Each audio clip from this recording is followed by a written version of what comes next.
Hello and welcome to this comprehensive guide on how to secure high-limit business credit cards in 2026, even if you are just starting a brand new business. The financial landscape has changed significantly over the last few years, and the strategies that worked in 2024 or 2025 are not necessarily the ones that will unlock $50,000 or $100,000 limits for you today. In this video, we are going to break down the exact step-by-step blueprint you need to follow to build a credit profile that makes banks eager to lend to you. We are going to cover everything from the fundamental structuring of your entity to the specific order in which you should apply for cards to maximize your approvals and minimize hard inquiries. Let us start with the absolute foundation, because this is where 90% of new entrepreneurs fail. You cannot walk into a bank and demand a high-limit card if your business looks like a hobby on paper. The first thing you need is a legitimate business entity. This means you must have a registered LLC or corporation in your state.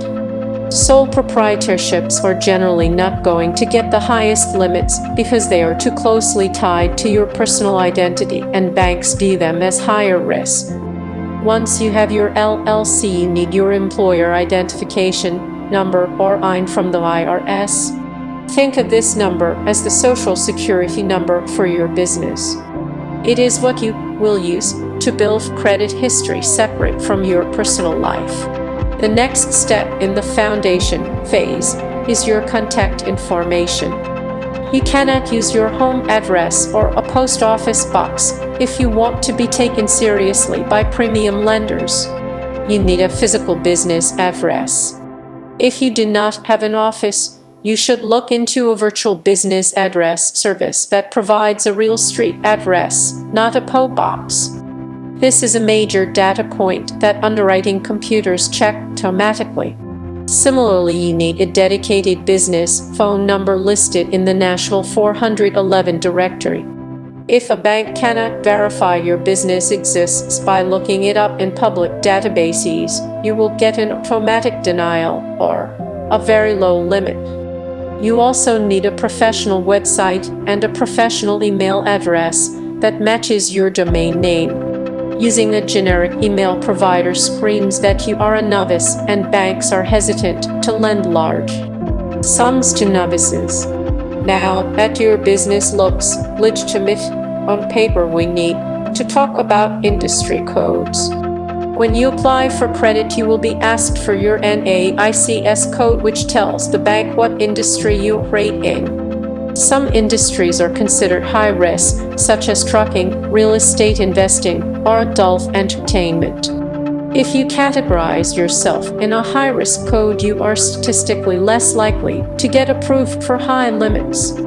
You want to choose a code that accurately describes your business but falls into a lower-risk category like business, consulting, or marketing or administrative support, if that applies to what you do. This small detail can be the difference between a decline and a $20,000 approval. We are now moving into the credit building phase, which is often called the tier system. You cannot jump straight to an American Express Platinum card with no history. You need to start with Tier 1 vendors. These are companies that will extend you net 30 terms without a personal credit check. Net 30 means you buy goods now and pay for them in 30 days. Great examples of these vendors are Yuling and Granger and Quill. You need to open accounts with at least 3 to 5 of these vendors. You should purchase small items that your business actually needs, like office supplies or packing materials. The secret here is to pay the invoice immediately. Do not wait for the 30th day. Pay it within a few days of receiving the invoice so that they report your payment behavior to the business credit bureaus quickly. Speaking of bureaus, you need to know who is keeping score. In the personal world, you have TransUnion and Equifax and Experian. In the business world, the big player is Dun & Bradstreet.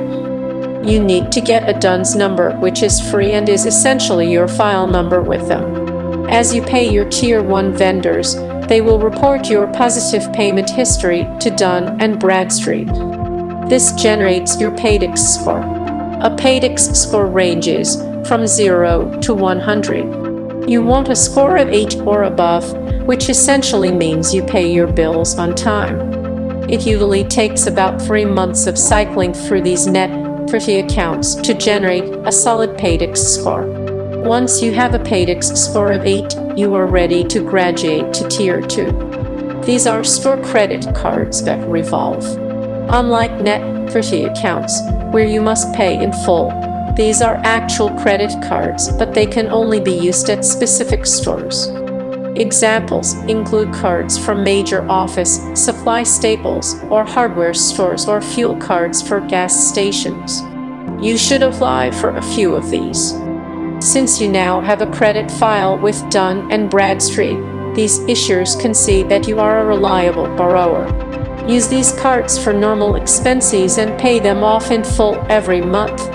This thickens your credit file and shows other lenders that you can handle revolving debt responsibly. Now we enter the phase that everyone wants to reach, which is Tier 3 and beyond, involving major cash flow credit cards and bank cards. In 2026, we are seeing a massive shift toward fintech banks and cash flow-based lending. Companies like Bricks and Ramp and Divi are changing the game. These companies often do not require a personal guarantee, and they do not rely heavily on your personal credit score. Instead, they want to link to your business bank account and see your cash flow. This is why having a robust business checking account is vital. You should be depositing all your revenue into this account. The more average daily balance you can show, the higher your limit will be with these fintech cards. These cards are excellent for scaling because as your revenue grows, your credit limit grows automatically. However, the holy grail of high-limit business credit cards usually comes from the big traditional banks like Chase and American Express and Bank of America. To get approved for these with high limits, you usually need good personal credit in addition to your business credit. This is where the concept of the personal guarantee comes in. A personal guarantee means that if your business fails to pay the debt, you are personally responsible for it. While we all want to avoid this, providing a personal guarantee is often the only way to get those massive $50,000 starting limits when your business is under 2 years old. For these major bank cards, you need to be strategic about your personal credit profile. You generally need a personal credit score over 700. You also need to keep your personal credit utilization low. If your personal cards are maxed out, banks will see you as high risk even if your business is doing well. In 2026, banks are using AI-driven underwriting models that look at the relationship you have with them. It is highly recommended to open a business checking account with the bank you want a credit card from. If you want a Chase Inc. card, open a Chase business checking account 3 months before you apply. Put some money in there.